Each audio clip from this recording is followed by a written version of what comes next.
In 2024, a quiet but profound shift is underway. Several countries are experiencing dramatic population decline. Once bustling towns now face empty classrooms and a growing imbalance between retirees and young workers. This isn't just about numbers, it's a transformation that could reshape economies and societies. Shrinking aging populations strain healthcare, pensions, and the labor market, raising tough questions about national identity and economic vitality. Tonight, we'll explore the 15 countries where population decline is happening fastest, and why it matters to all of us. Let's begin our journey.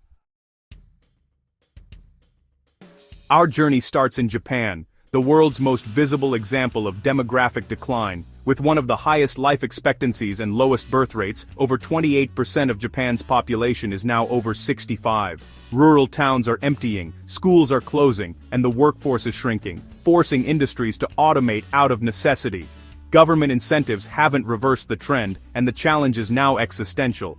How does a society thrive when growth is no longer guaranteed? Japan's story is a warning, and a lesson, for the rest of the world. What's happening here may soon unfold elsewhere. Next, South Korea, where the population is shrinking even faster than Japan's. The fertility rate has plummeted to a world low 0.72 children per woman, driven by high costs, intense competition, and rigid gender roles. The workforce is dwindling, the pension system is at risk, and government incentives have failed to spark a baby boom. South Korea's crisis shows that money alone can't fix deep-rooted cultural and economic barriers to family life. The stakes for the nation's future could not be higher. In Italy, the famed Dolce Vita is fading as the country's population steadily shrinks. Low birth rates, economic stagnation, and high youth unemployment have left many young Italians unable to start families. The result? An aging nation, strained pensions, and ghost towns, especially in the south. Internal migration and a lack of support for families deepen the divide between north and south. Italy's demographic decline threatens its social fabric and future prosperity. The challenge is as much about hope as it is about numbers. Germany, Europe's economic powerhouse, faces a looming shortage of people. Decades of low birth rates and an aging population have created a skilled labor crisis. Immigration has provided a temporary boost, but integrating newcomers brings its own challenges. Despite generous family policies, a domestic baby boom remains elusive. Germany's dilemma balancing economic needs with social cohesion in a rapidly changing society. The future of its industrial might hangs in the balance. Russia's population has been on a roller coaster since the Soviet collapse, but today's decline is severe. Low birth rates, high mortality, and a massive wave of emigration, especially among the young and educated, are hollowing out the nation. The war in Ukraine has accelerated the exodus, draining Russia of talent and hope. Economic uncertainty and high male mortality compound the crisis. For a country that prides itself on power, this demographic implosion is a fundamental threat. Russia is shrinking from within. Ukraine's demographic crisis has become catastrophic since the Russian invasion. War has caused immense loss of life and triggered one of the largest refugee crises in modern history. Millions, mostly women and children, have fled, creating a demographic void that may never be filled. Even if peace returns, the scars of lost generations will challenge Ukraine's recovery for decades. The nation's very future is at stake.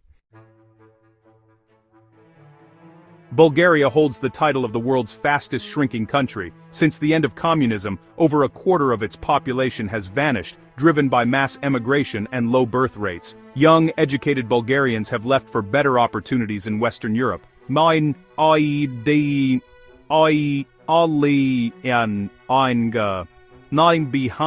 aging villages and abandoned homes. Government efforts to reverse the trend have had little effect.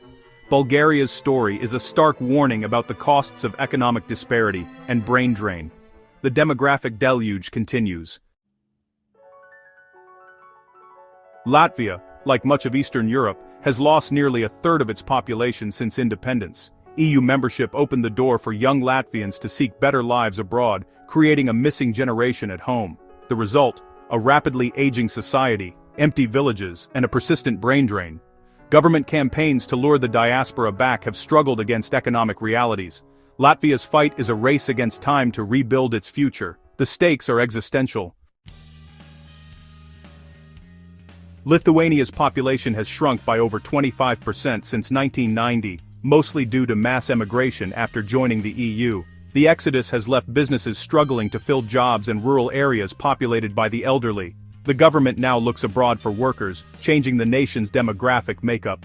Social cohesion is strained as families are scattered across Europe. Some emigrants are returning, but the demographic damage is deep. Lithuania's story is a cautionary tale for small nations. Greece's economic crisis triggered a demographic collapse. 500,000 young, educated Greeks left for work abroad, draining the country of vital talent. Economic uncertainty and high unemployment pushed birth rates even lower. Even as the economy recovers, the population continues to shrink and age. Greece's experience shows how economic shocks can leave lasting demographic wounds. The challenge now is to rebuild both the economy and the nation's future. Portugal's slow-motion population crisis is marked by low fertility, persistent emigration, and an aging society. Economic hardship and high living costs have made family life difficult for many. The government has tried to attract immigrants back and welcomes immigrants, but the native population keeps shrinking. Rural depopulation is severe, with many villages on the brink of extinction. Portugal faces a future with fewer people and new challenges.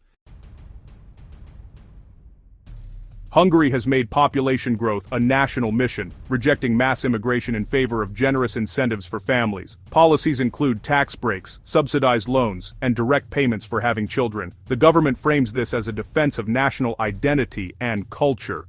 Results are mixed. Fertility has risen slightly, but remains below replacement. Critics question the long-term impact and high cost.